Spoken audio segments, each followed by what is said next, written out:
ಆತ್ಮೀಯ ವೀಕ್ಷಕರೇ, Royson creations YouTube ಚಾನಲ್ಗೆ ನಿಮಗೆ ಸ್ವಾಗತ. ಇಂದಿನ ಈ ವಿಡಿಯೋದಲ್ಲಿ 6ನೇ ತರಗತಿಯ ದ್ವಿತೀಯ ಸಂಕಲನಾತ್ಮಕ ಮೌಲ್ಯಮಾಪನ SA2 ಮಾರ್ಚ್ 2026 ಗಣಿತ ಮಾದರಿ ಪ್ರಶ್ನೆ ಪತ್ರಿಕೆಯನ್ನು ಅವುಗಳ ಸಂಪೂರ್ಣ ಉತ್ತರಗಳೊಂದಿಗೆ ವಿಶ್ಲೇಷಣೆ ಮಾಡೋಣ.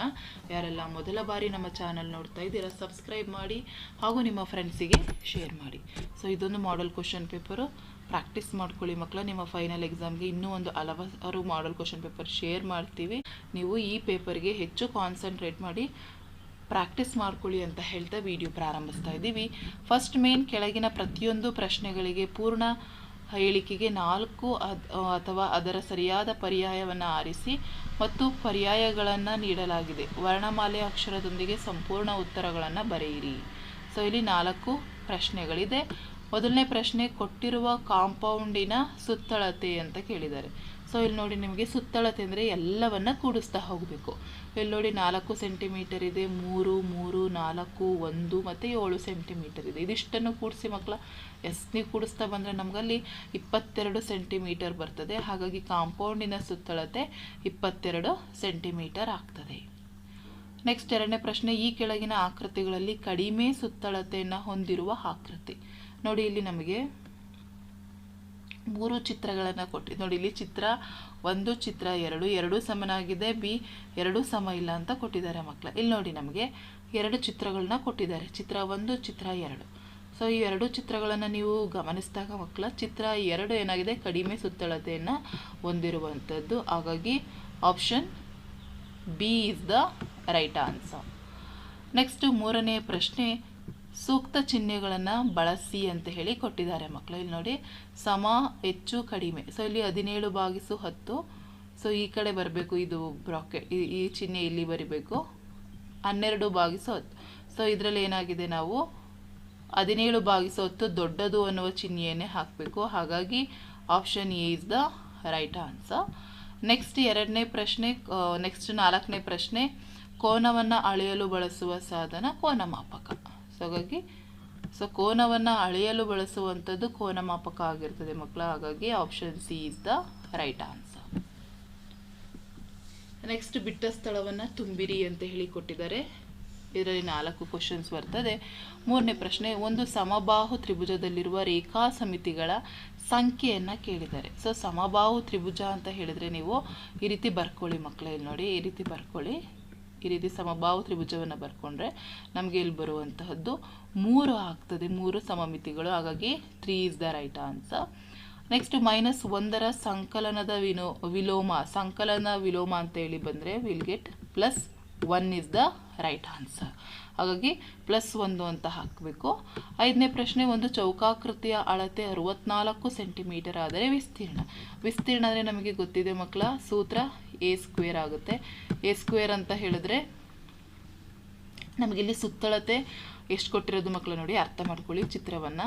ಈ ಚೌಕಾಕೃತಿಯ ಸುತ್ತಳತೆ 64 ಅಂತ ಹೇಳಿ ಬಂದರೆ ಎಷ್ಟೆಷ್ಟು ಇರ್ತದೆ ಒಂದು ಭಾಗದಲ್ಲಿ? 16, 16, 16, 16. ಸೊ ಹಾಗಾಗಿ 16² ಅನ್ನು ನಾವು ಮಾಡಬೇಕು, 16ರ ವರ್ಗವನ್ನು ಮಾಡಬೇಕು. ಯಾಕೆಂದರೆ ಪ್ರತಿ ಭಾಗ ಏನಾಗಿರ್ತದೆ, ಬಾಹುಗಳು 16 ಸೆಂಟಿಮೀಟರ್. ಯಾಕೆಂದರೆ ಸುತ್ತಳತೆ 64 ಇರೋದಲ್ವಾ.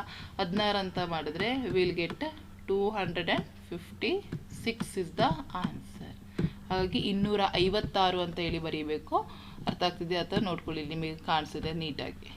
ನೆಕ್ಸ್ಟ್, ಖಾಲಿ ಚೌಕದಲ್ಲಿ ಸೂಕ್ತವಾದ ಸಂಖ್ಯೆಯನ್ನು ಬರೆಯಿರಿ ಅಂತೇಳಿ ಕೊಟ್ಟಿದ್ದಾರೆ. 42/64 ಅಂತ ಇದೆ, 84 ಅಂತ ಇದೆ. ಅಂದರೆ ಇಲ್ಲಿ ಏನು ಮಾಡಿದ್ದಾರೆ, ಭಾಗಿಸಿದ್ದಾರೆ.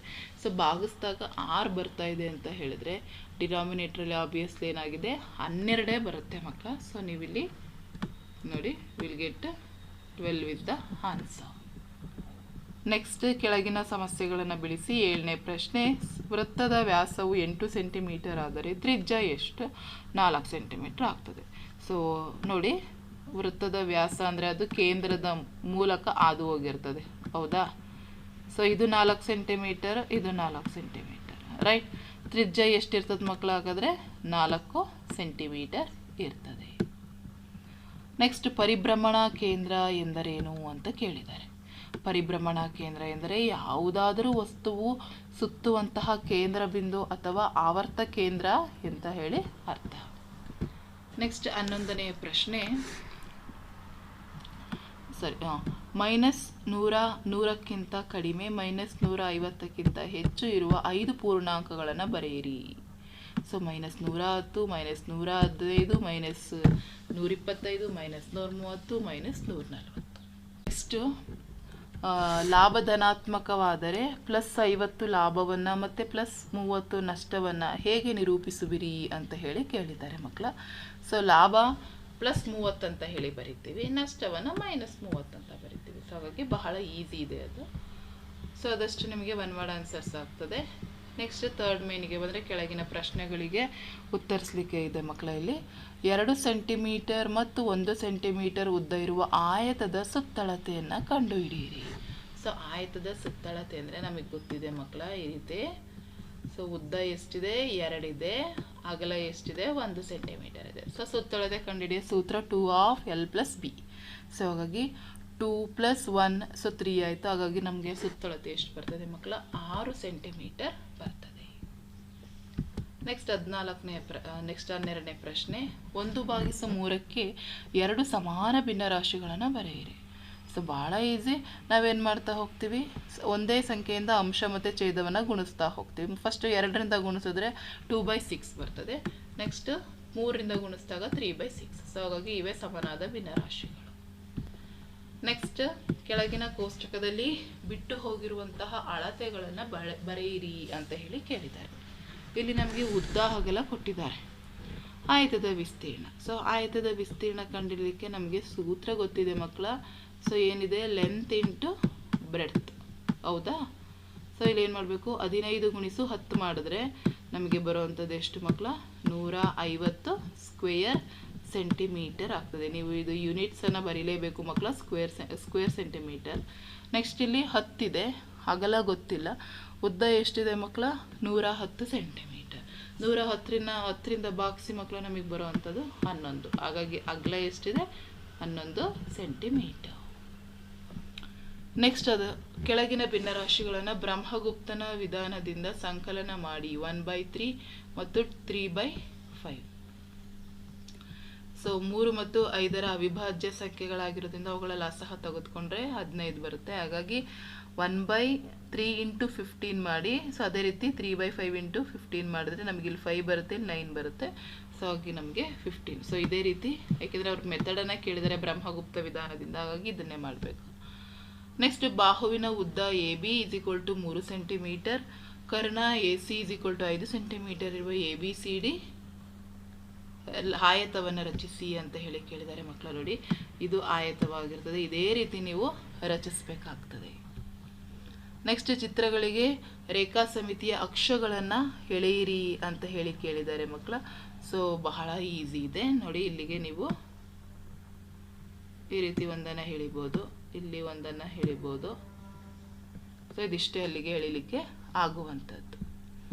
ನೆಕ್ಸ್ಟ್ ಈ ಕೆಳಗಿನ ಹೇಳಿಕೆಗಳು ಸರಿಯಾಗಿವೆ ಎಂಬುದನ್ನು ಪರೀಕ್ಷಿಸಿ ಅಂತ ಹೇಳಿ ಕೇಳಿದ್ದಾರೆ ಮಕ್ಕಳು. ಇಲ್ಲಿ ನೋಡಿ, 4 + 90 + -11 = 34 + 90 ± 11. ಸೊ ಇದನ್ನು ನೋಡೋಣ, ಕ್ವಶನ್ ಬರ್ಕೊಳ್ಳೋಣ. ಈ ಬ್ರಾಕೆಟ್ಸ್ಗಳನ್ನ ರಿಮೂವ್ ಮಾಡೋಣ. ಪ್ಲಸ್ ಇಂಟು ಮೈನಸ್ ಮೈನಸ್ ಆಗ್ತದೆ. 90ರಿಂದ 11 ಕಳೆದ್ರೆ 79. ಸೊ ಇಲ್ಲಿ ನಮಗೆ 113. ಸೊ ಇದು ಹೇಳಿಕೆ ತಪ್ಪಾಗಿದೆ. ಎರಡೂ ಬದಿಗಳು ಸಮನಾಗಿಲ್ಲ ಮಕ್ಕಳ. ನೆಕ್ಸ್ಟ್ 21ನೇದು, ರೇಷ್ಮಾ ಮತ್ತು ಜಾನ್ ಮಾವಿನ ಹಣ್ಣುಗಳನ್ನು ಹಂಚಿಕೊಳ್ಳುತ್ತಿದ್ದಾರೆ. ರೇಷ್ಮಾ 2/1 ಮಾವಿನ ಹಣ್ಣನ್ನು ಹಾಗೂ ಜಾನ್ 3/1 ಮಾವಿನ ಹಣ್ಣನ್ನು ತಿಂದರು. ಹಾಗಾದರೆ ಅವರಿಬ್ಬರು ತಿಂದ ಒಟ್ಟು ಹಣ್ಣುಗಳು ಎಷ್ಟು? ಸೊ ಫಸ್ಟು ರೇಷ್ಮಾ ತಿಂದ ಹಣ್ಣುಗಳನ್ನ ತಗೊಳ್ಳೋಣ. ಒಟ್ಟು ಹಣ್ಣು ಎಷ್ಟಿದೆ ನೋಡೋಣ. ಒಟ್ಟು ಹಣ್ಣು ಎಷ್ಟಿದೆ ಮಕ್ಕಳ? ನಮಗೆ ಅಲ್ಲಿ ಕೊಟ್ಟಿದ್ದಾರಾ? ಎಸ್, ಒಟ್ಟು ಹಣ್ಣುಗಳನ್ನೇ ಕೊಟ್ಟಿಲ್ಲ ಅವರು. ಸೊ ಹಾಗಾಗಿ ನಾವು ಫಸ್ಟ್ ಇದನ್ನ ಕಂಡುಹಿಡ್ಕೊಳ್ಳೋಣ. ಇಲ್ಲಿ ಮಿಶ್ರ ಭಿನ್ನರಾಶಿ ಇದೆ, ವಿಷಮ ಭಿನ್ನರಾಶಿ ಕನ್ವರ್ಟ್ ಮಾಡಿದರೆ 5/2 ಆಗುತ್ತೆ. ಅದೇ ರೀತಿ ಇದು ಏನಾಗುತ್ತೆ? 7/2. ಸೊ ಹಾಗಾಗಿ 5/2 + 7/2 ಮಾಡಿದ್ರೆ 9/2 ಆಗುತ್ತೆ. ಹಾಗಾಗಿ ಅವರು ಒಟ್ಟು ತಿಂದ ಹಣ್ಣುಗಳು 9/2 ಹಣ್ಣುಗಳಾಗ್ತದೆ. 22ನೇ ಪ್ರಶ್ನೆ, ವರುಣ್ ಹಾಗೂ ರಾಧಾ ರಸಪ್ರಶ್ನೆ ಕಾರ್ಯಕ್ರಮದಲ್ಲಿ ಭಾಗವಹಿಸಿದ್ದರು. ವರುಣ್ ಮೊದಲನೇ ಸುತ್ತಿನಲ್ಲಿ 3 ಅಂಕ, ಎರಡನೇ ಸುತ್ತಿನಲ್ಲಿ 0, ಮೂರನೇ ಸುತ್ತಿನಲ್ಲಿ 9 ಅಂಕ ಗಳಿಸಿರುತ್ತಾನೆ. ರಾಧಾ ಆಯಾ ಸುತ್ತುಗಳಲ್ಲಿ 9, 0, 3 ಅಂಕಗಳನ್ನು ಗಳಿಸಿರುತ್ತಾಳೆ. ಹಾಗಾದರೆ ಅವರಿಬ್ಬರು ಹೆಚ್ಚು ಅಂಕಗಳನ್ನು ಗಳಿಸಿದವರು ಯಾರು ಅಂತೇಳಿ ಕೇಳಿದ್ದಾರೆ ಮಕ್ಕಳ. ಆ್ಯಕ್ಚುಲಿ ಅವರಿಬ್ಬರು ಸಮ ಅಂಕಗಳು. ಯಾಕೆ ಅಂತ ಹೇಳಿದರೆ ನೋಡಿ, ವರುಣ್ ಗಳಿಸಿದ್ದು 3 + 0 + 9 = 12. ಅದೇ ರೀತಿ ರಾಧಾ ಗಳಿಸಿದ್ದು 9 + 0 + 3 = 12. ಹಾಗಾಗಿ ಇಬ್ಬರು ಸಮನಾದ ಅಂಕಗಳನ್ನೇ ಗಳಿಸಿದ್ದಾರೆ. ನೆಕ್ಸ್ಟ್ ಕೆಳಗಿನ ಲೆಕ್ಕಗಳನ್ನು ಬಿಡಿಸಿ.